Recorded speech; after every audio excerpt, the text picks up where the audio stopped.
Hi guys, so this is to walk you guys through poetry which really exhibits figures of speech. And I'm going to move as fast as I can because you had 5 different ones for this one.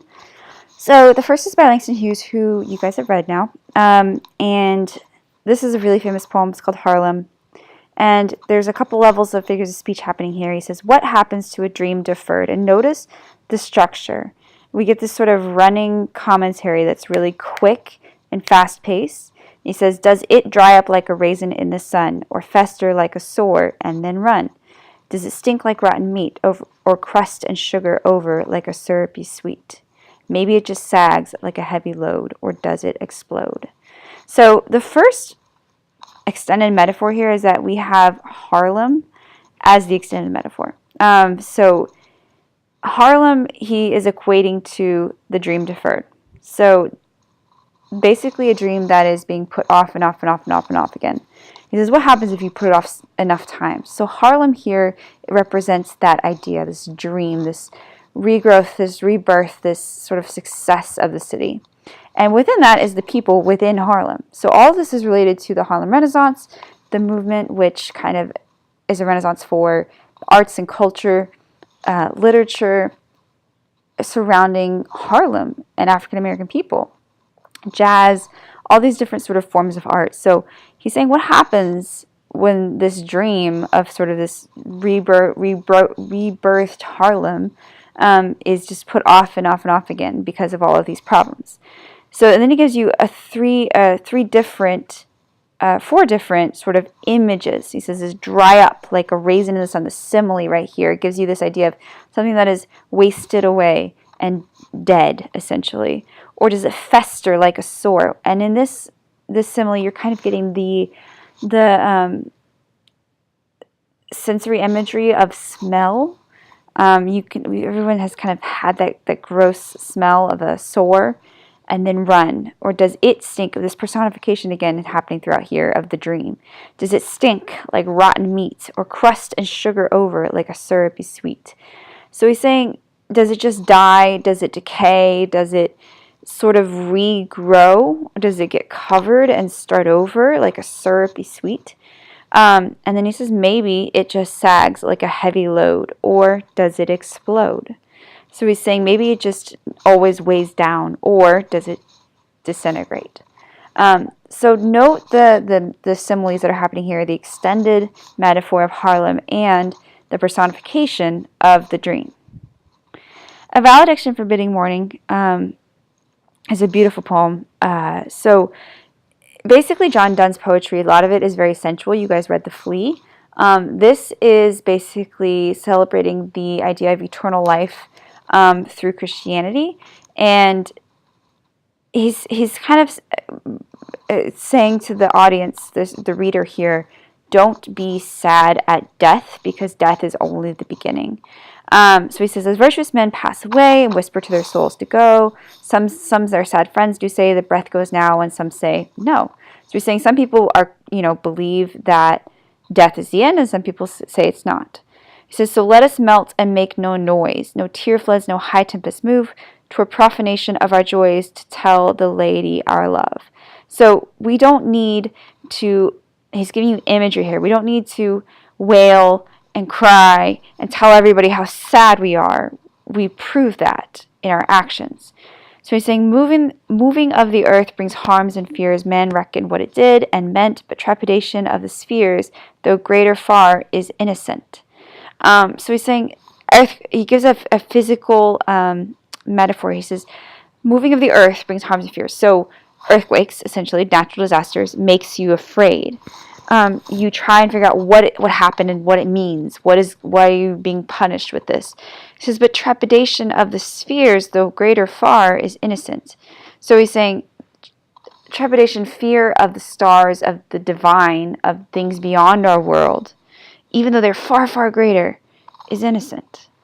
And he keeps going, and I'm not going to read the whole thing, but he says, but we by a love so much refined that ourselves know not what it is. So he's saying we're loved so intensely by this divine figure that he says, enter assured of the mind, careless eyes, lips, and hands to miss. So we don't miss the physical because we have this sort of spiritual element that is inside. And this is where we start getting some very interesting imagery. He says, our two souls, therefore, which are one, though I must go and do not yet. So saying the departed, the deceased, our two souls are one. A breach, there's not a breach, but an expansion, like gold to airy thinness beat. So it's this beautiful image, this simile, where he says that we're being stretched thin, essentially, across these sort of planes, but we're still real. We're still, a real and tangible object. So what's between two people who are separated by death is as real as their physical state is just stretched thin, as he says, as airy thinness, when gold is beat to a really thin state. He says, if they be two, they are two, so as stiff twin compasses are two. So this is the image of the simile of a twin compass. So in the old sort of map making tools, you had a compass which basically drew the circle where you had one foot fixed, and then you took the other one all the way around in a circle, and it made a perfect circle. He says, our two souls are like this. They're stiff twin compasses. The soul, the fixed foot, the one that doesn't move, that's one on earth, makes no show, but doth if the other do. So he's saying it looks like we're not moving when we're on earth. We're not in touch with the figure that has passed on, but that passed on figure moves, and we do too. So he's saying we continue to influence each other even in death because we have this spiritual connection through faith, is what he's saying. He says, though it in the center sit, yet when the other far doth roam, it leans and hearkens after it and grows erect as that comes home. So he's saying the foot, if it moves in tandem with the foot that is still changes direction and leans and moves in tandem with the other foot that is moving. So he's saying that he's bringing this idea back to this idea of life is cyclical. Life is birth and death and renewal, and we are continually connected to those who have gone before us through faith and through spirituality. Okay, a different poem here is Daddy by Sylvia Plath. Sylvia Plath she was a modernist poet. She had a very strenuous relationship with her father. Her father was not a wonderful man, and there are investigations that he might have had pro-Germany sympathies, and she did end up committing suicide quite famously later in her life. She struggled with it all of her life, tried to commit suicide several times, and this is her sort of grasping and understanding her relationship with her father. And there's a lot of different similes and metaphors used throughout here, where she's comparing her father to different sort of figures. And notice the repetition. She says, you do not do any more black shoe, in which I have lived like a foot. So she says, I have lived within your, basically trying to fit your mold for 30 years, poor and white, barely daring to breathe or chew. She says, Daddy, I have to kill you. This, of course, is not literal. This is a metaphor. She's saying, I had to kill you metaphorically from me. He says, you died before I had time. So physically he's dead, but she has to kill the memory of him. And then she brings in these great images where she says, marble heavy, a bag full of God, ghastly statue with one gray toe, big as a Frisco seal. So the images that she uses for her father are really unique and different and kind of smashed together in a way that makes almost no sense until you kind of read it with a critical eye. So we get this heavy presence, a bag full of God, which is a very unique turn of phrase. So he's an ever-present presence in her life. But he's also ghastly. He's grotesque.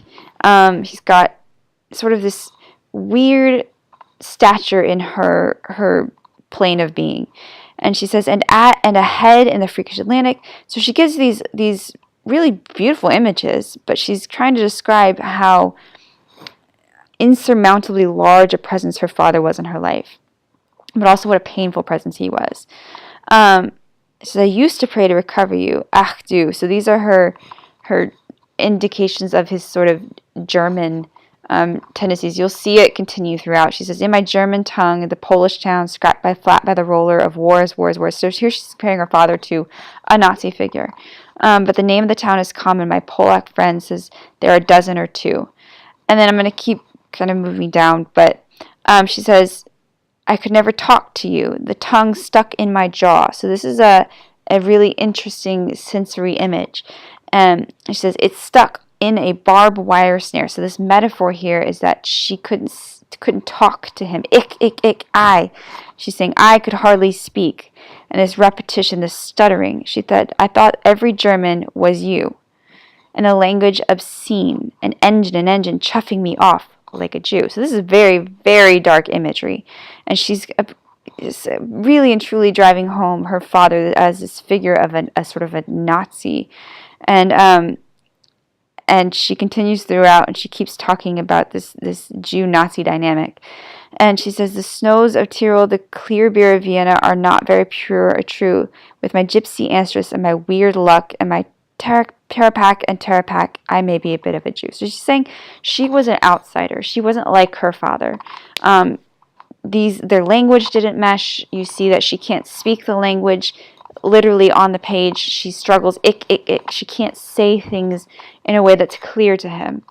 So she's using language to kind of convey that frustration with him. And she says, I've always been scared of you with your Luftwaffe, your gobbledygoo, your neat mustache, your Aryan eye, bright blue, Panzerman. So again, she continues on with this Nazi imagery. She says, you stand at the blackboard, Daddy, and I have a picture I have of you.